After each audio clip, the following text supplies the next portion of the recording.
વાત એવી સામે આવી છે કે સુપ્રીમ કોર્ટે એક કેસનો ચુકાદો આપતી વખતે મનુસ્મૃતિના એક શ્લોકનો ઉપયોગ કર્યો. હવે જે બંધારણની આડમાં મનુસ્મૃતિનો વિરોધ થાય છે એ બંધારણની રક્ષક સુપ્રીમ કોર્ટને છે એ પ્રોટેક્ટર ઓફ કોન્સ્ટિટ્યુશન કહેવામાં આવે છે. બંધારણની રક્ષક છે સુપ્રીમ કોર્ટ. આ સુપ્રીમ કોર્ટે મનુસ્મૃતિના એક નૈતિક સિદ્ધાંતનો ઉપયોગ ન્યાય આપવા માટે કર્યો. બંધારણીય રીતે જ્યારે નીચેની કોર્ટ છે એ ન્યાય આપવામાં નિષ્ફળ જાય છે ત્યારે સુપ્રીમ કોર્ટ નૈતિક સિદ્ધાંત માટે મનુસ્મૃતિના 8મા અધ્યાયના 389માં શ્લોકનો ઉપયોગ કરે છે.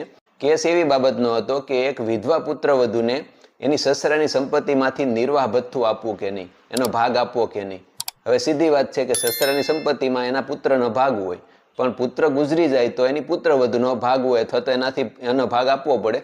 પરંતુ પ્રશ્ન એવો હતો કે આ જે પુત્ર ગુજરી ગયો, આ બેન પુત્ર વધુ છે જે વિધવા થયા એની પહેલા સસરા ગુજરી ગયા હતા, તો હવે ભાગ આપવો કે નહીં.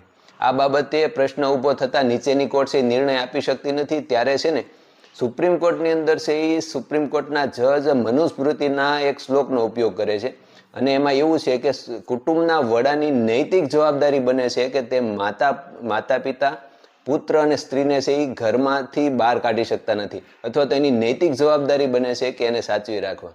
આનો ઉપયોગ કરીને એની નૈતિક સિદ્ધાંતનો અને સમાજ વ્યવસ્થા જે મનુસ્મૃતિની અંદર આપવામાં આવી છે એનો ઉપયોગ કરીને સુપ્રીમ કોર્ટે ચુકાદો આપ્યો. મનુસ્મૃતિનો વિરોધ કરવાવાળા આ બાબતને જલ્દીથી નહીં સ્વીકારી શકે કે સુપ્રીમ કોર્ટે તે પોતાના પક્ષમાં નિર્ણયો આપે, પોતાની લાગણી પ્રમાણે નિર્ણયો આપે તો જ સુપ્રીમ કોર્ટ સાચી. પોતાની લાગણીની વિરુદ્ધમાં કાંઈ પણ નિર્ણય આપે તો સુપ્રીમ કોર્ટ ખોટી. અને બંધારણથી કાંઈ લેવા દેવા નથી, કોર્ટથી લેવા દેવા નથી, સુપ્રીમ કોર્ટથી લેવા દેવા નથી. આવા લોકોને માત્ર ને માત્ર લેવા દેવા છે પોતાની લાગણીથી. બધી જ સમાજ વ્યવસ્થા છે પોતાની લાગણી પ્રમાણે ચાલવી જોઈએ. આવું તો શક્ય છે નહીં. મહત્વની વાત એ છે કે જ્યારે નૈતિક સિદ્ધાંતની બાબત આવે, સામાજિક વ્યવસ્થાની વાત આવે, ત્યારે જ્યારે સુપ્રીમ કોર્ટ પાસે કોઈ નિર્ણય નથી ત્યારે એ આપણા 2000 વર્ષ જૂના પુસ્તકમાંથી છે એનો ઉપયોગ કરી શકાય. આવા નૈતિક સિદ્ધાંતો આ પુસ્તકની અંદર આપેલા છે, સમાજ વ્યવસ્થા આપી છે.